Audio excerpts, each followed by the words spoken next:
What's going on, guys? Welcome back to the channel. So today I want to share with you the process of actually registering a business. Now, before I do anything, I am not a CPA, I'm not a lawyer, I'm not a certified financial advisor or any of that. This is just sharing my experience with what I have done with my businesses, and I will explain more with what I did with my landscape business and then with my internet marketing business, because I did actually make a change during the ownership of my landscape business, and then what I did there also had led me to do what I did with my internet marketing business when it came to the actual structure, and it's something that works better for taxes and that sort of thing. But before you do anything, if you have any specific questions that can only be answered by someone providing legal or financial advice, go to your local CPA who understands business taxes. It's going to cost you a little bit of money. It might cost you $100 for 30 minutes of their time or something like that, but that can mean tens of thousands of dollars in savings. It's an investment just like buying advertising for your business or investing in a course to learn more in-depth skill sets to use in your business to make more money. It's the exact same thing. Again, they'll consult with a lawyer or CPA that can advise you on these laws in your very specific area, because in the state of Minnesota, things are a little bit different than, say, California or Florida or Massachusetts or wherever it is that you live. So I'm going to go through the process of what you would need to do, though, if you are registering a business in the US. This is the exact process I took, and it works very, very easy. It saved me a lot of money from having to go somewhere like LegalZoom or any of the other websites where they will do the service for you, but it costs a freaking fortune, and literally it is just online paperwork. And I could very easily just put an affiliate link down below for LegalZoom, but there is not one, because it is just something that I don't think a business owner necessarily needs to do unless you're setting up a really, really complicated type of thing, such as multiple partners and subsidiary companies and a whole host of other stuff. So for just doing pay-per-call affiliate marketing, you're just doing a digital marketing agency, you'll most likely just fill out the paperwork. When it comes to the state of Minnesota, the way you register a business is through the Secretary of State. Some states might be different, but in Minnesota, you basically just go to the Secretary of State's website, and they have a whole section dedicated to businesses and liens, and basically we go down to start a business. So I might be a little bit slow at this because it's been about 3 going on 4 years since I had registered my internet marketing agency, and it has been since 2011 when I registered my landscape business. So that's almost 8 years now. So the process that Minnesota takes, again, this might be different in your state. If you have questions on this, be sure to consult a CPA, but you will go to register your business online and then create a new business. Now, what you see here is a bunch of different business structures. So there are 3 business structures that you are probably most likely interested in, the latter being limited liability partnership or limited partnership. And if you're watching this, you're probably not going to be starting a business with a partner. But the other options that you have are an assumed name, otherwise known as a DBA, doing business as, or sole proprietorship. Those cost the least to set up. However, with the way that the laws work, your personal assets and your business assets are basically the same thing. So if something happens, you get sued and then you could lose everything. Whereas with an LLC, limited liability company, such as down here, or with a corporation, those assets are separated.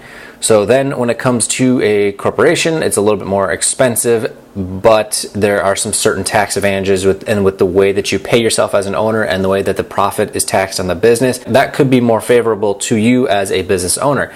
But again, make sure you consult with a CPA to ensure that you are doing the right thing for your business and your exact financial situation.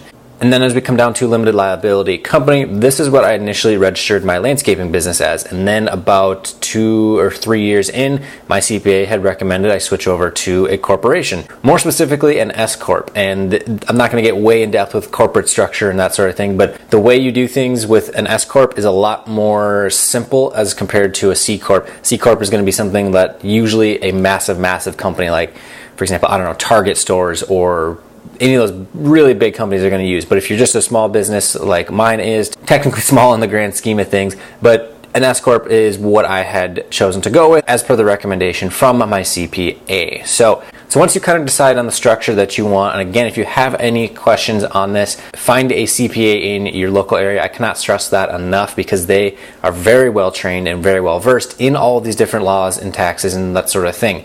And they will become probably one of your best friends in business when it comes to doing your taxes and making sure that process is simple. And if you don't have the money to pay them for their advice, they might even have a blog on their site that will probably weigh out the pros and cons to the business structure that you are electing to choose. But the thing that you're going to want to do is go to the business name, and we're just going to type in, I don't know, John's lawn service. So you will want to look and see if your name is taken, and if it is, then you're going to have to change it because someone beat you to it. Basically, what you are going to do is, if you were required to create an account, you're going to go do so, and then you're just going to click on this, and then you literally just go through the protocol. That is all that LegalZoom really does to you. I mean, again, they are providing a very, very valuable service. A lot of people have not educated themselves on this process, but after having to do this several times with multiple businesses, I've kind of been able to be well versed. I was also very into accounting and finances and taxes before I had even started my landscape business, something I really needed to be well versed in, so that way I understood the process, and that's something that you as a business owner should be aware of as well. So once everything is all set up and you've paid your fee, you are technically in business. And so once we have that business all registered, it's ready to go, you're going to come over here to Google and type in IRS EIN number, or EIN, FEIN, I think is the acronym for it, Federal Employer Identification Number. Basically what this is just like social security number for a business, and there are a whole host of services that will sell you the service of applying for it and creating it. Otherwise, you can literally just go straight to the online application on their website and do it, and it's 100% free. It takes a little bit of time to do the process of registering it, but it's really, really not that hard. Employer identification number. So file over here and apply online now. And it looks like the system's under maintenance. That's cool. Oh, access outside of hours of operation. So Monday through Friday, 7 a.m. to 10 p.m. It is Saturday. Sorry, guess we can't do it on weekends. Whatever, I don't know. Anyways, you literally just go through the online protocol for the paperwork that needs to be completed. Then I do not recall 100% at the end of the process if they give you the number here online or if you have to wait for them to mail it. Then once you have this number, you should take that along with your articles of incorporation, which you'll have to do with the corporation. Otherwise, just the official creation of the LLC, and then you can take that to your bank, and then that is how you will be able to open up a business checking account. That was the process that I had taken with my corporation, was to basically have to register the business and then do all that. The IRS sent out the EIN to me, and then you take that and then go.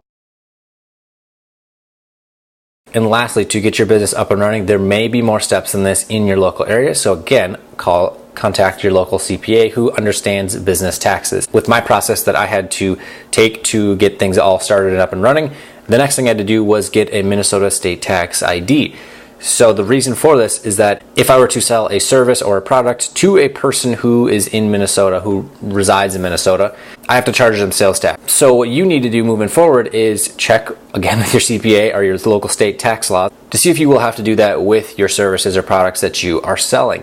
And the process is the exact same. Of course, there are services that will do this for you. To do this is basically free, and you just follow through the protocol just like back over here. So once this loads up, from here we will go and basically just click on right here, register for a Minnesota tax ID number, and you can register online, do phone or over a form, whichever you prefer.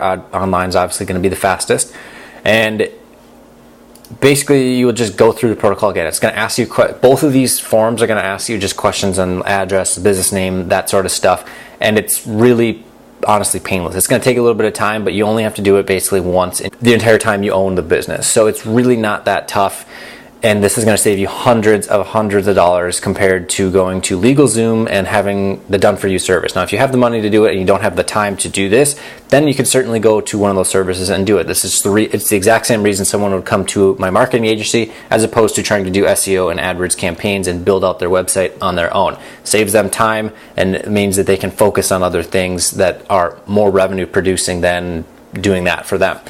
So anyways, guys, if you got value out of this, be sure to go down below, smash that like button. And if you have any questions on registering a business, that sort of thing, and the process that you need to go through, be sure to ask a question down below. I can help you out based on my experience. Again, though, I'm not a CPA. None of this is legal advice. This is just sharing what I've done with my business to hopefully help make it easier for you to get your business started. So that way you can get your business started, up and running, start generating traffic, and start earning revenue as a pay-per-call affiliate, or if you're doing digital marketing agency, getting clients, because you kind of have to have a business registered in order to be able to do that. So, and as always, if you're not already subscribed, be sure to go down below, smash that subscribe button, and click the bell for notifications. That way you know when the newest content comes live. So my name is Matt Wacek. Thanks for checking out my channel. I will see you in the next one.